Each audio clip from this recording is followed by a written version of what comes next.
போராடி இருப்போம் சார். கல்வி அமைச்சர் வந்து எங்க சொல்றாரு குடும்ப உறுப்பினர் இவங்கலாம் குடும்ப உறுப்பினர் அவங்க வீட்டு குடும்ப உறுப்பினர்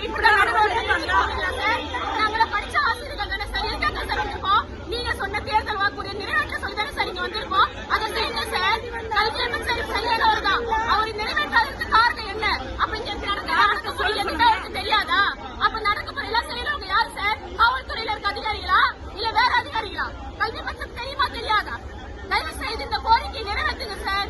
நீங்க சொன்ன தேர்தல் வாக்குறுதி சார் நிறைவேற்றுங்க சார். நாங்க கேட்கிறோம் சார். 311 அவங்க சொன்னதான் கேட்கிறோம். எங்க கோரிக்கை நியாயமானது அப்படின்னு அவங்க ஒத்துக்கிட்டு இருக்காங்க. சரியா? நாங்க 16 வருஷமா போராடி இருக்கிறோம். நாங்க போராட்ட காலத்தில் இப்படி இருக்கும்போது ஸ்டாலின் சார் எதிர்கட்சி தலைவரா இருந்தாரு. அப்ப வந்து எங்க சார் கையை பிடிச்சி நாங்க இந்த கோரிக்கை நியாயமானதுதான், கழக ஆட்சி வந்த உடனே நாங்க செய்திருவோம் சொன்னாங்க. 4.5 வருஷம் ஆச்சு சார். அவங்க செய்யல.